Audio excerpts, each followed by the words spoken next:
My presentation is about memory in the Glass Menagerie, how the characters use memory in this play. How are the characters trapped in the past, is the question, or how did all the characters use memory to shape themselves during this story? Memory is one of the biggest themes used in the Glass Menagerie. Every major character in the story, at one point or another, is dreaming about the past or romanticizing about the past. All of the characters use memory in this play.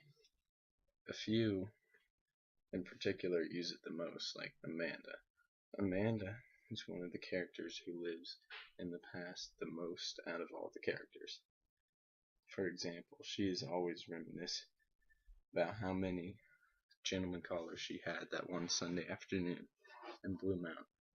Tom, he lives in the past a little bit, mostly towards the end of the story, but he doesn't do it on purpose. He is just haunted by his memories of his family that he abandoned, just like his father did.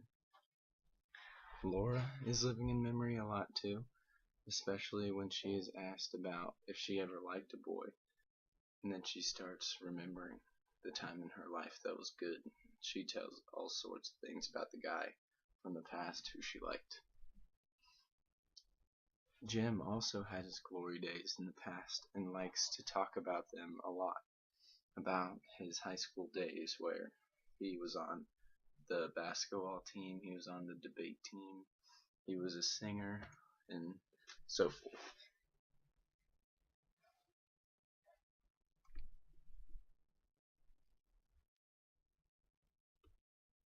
Amanda in memory. Amanda constantly throughout this play talks about the gentleman callers she had those 17 years ago. Or not 17 years ago, but how many she had was 17. It probably happened about 30 years ago. And she still talks about it as if it was her recent past. She talks about it as if she was proud of this, and this was the only proud moment of her life, maybe. Tom and Laura let us know they hear the story a lot because of their dialogue. When she starts to tell the story, she says the first line of her story, and Tom says, "Oh, I know what's coming."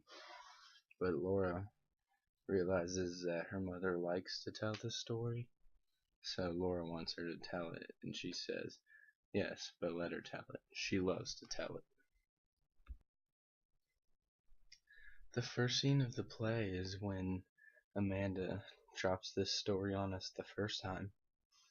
She says, "One Sunday afternoon in Blue Mountain, your mother received 17 gentlemen callers." She realizes that she might have made a mistake because the dialogue before the quote and the actual quote lead the reader to believe that she is always telling the story because she knows she messed up. She knows that she could have picked any one of those 17 gentlemen callers other than her father, and she probably would have had a better life. But she picked her father, who ended up abandoning them 16 or 17 years ago, and she now relives this day over and over again because she knows that she made a mistake. Tom in memory. Tom is not trapped in his memories from the past as much as other characters are in the story until we get to the end of the story after he abandons his family. Tom becomes haunted by his memories. He is not purposely living in the past. He just realizes that he might have made a big mistake by leaving, which haunts him for the rest of his life. This is shown when he says at the end of the story, "Oh Laura, Laura, I tried to leave you behind me, but I am more faithful than I intended to be." This means that he thought when he left that he was going to just leave and not think about his family ever again, but he realized that he loved his family more than he anticipated, and he is having trouble leaving. Tom seems to not want to think about the past unless he has to, like the times when Amanda talks about her father leaving them those 17 years ago. He thinks about the future more than he thinks about the past, but the readers can tell he is trapped in the past because of his mindset.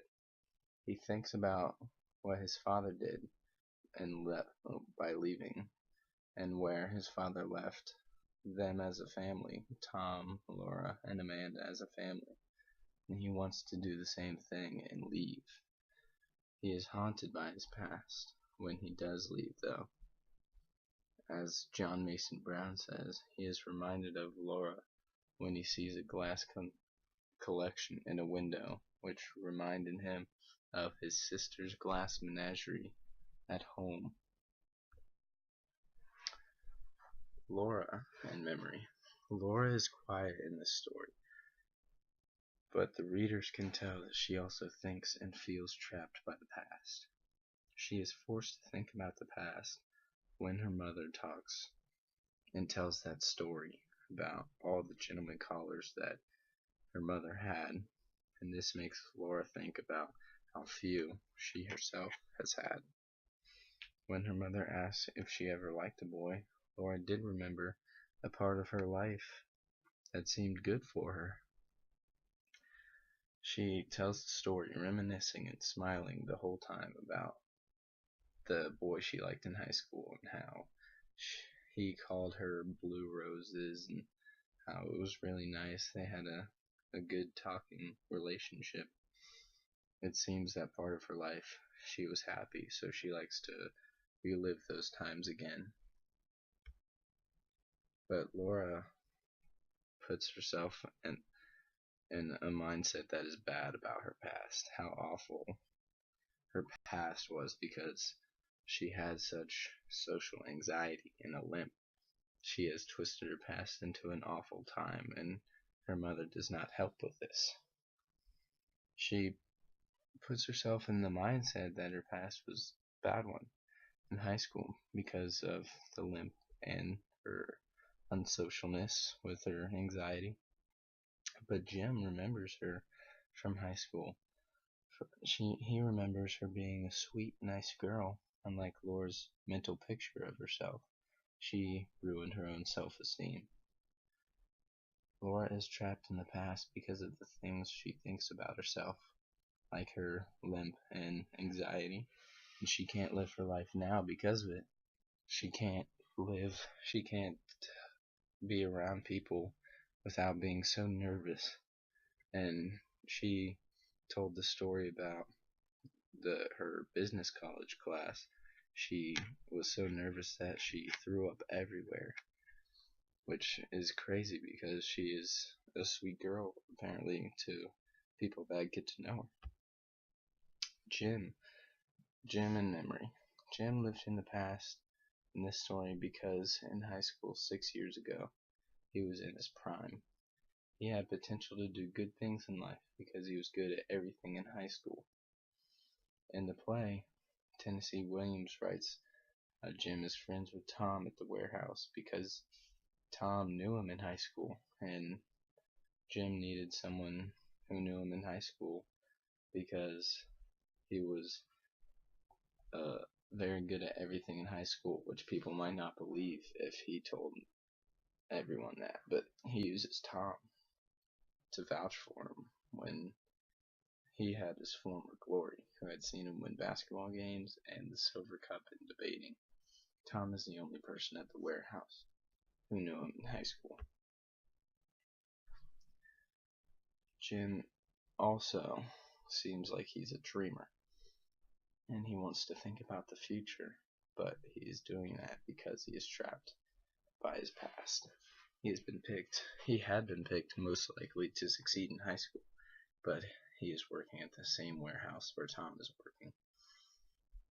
L.M. Domina quotes, "While he may not be as obsessed as any of the others, he has discovered that the present has not lived up to his hopes and everyone else's hopes in high school. He realizes that he failed to live up to his potential in life, and that haunts him now." As the readers can see, you and I can see, all of the characters in this story have past they want to either relive or do over again. They have all made mistakes which shaped the rest of their life, and they are sometimes trying to trick themselves into thinking it was a good time in their life. And that's the end of this presentation.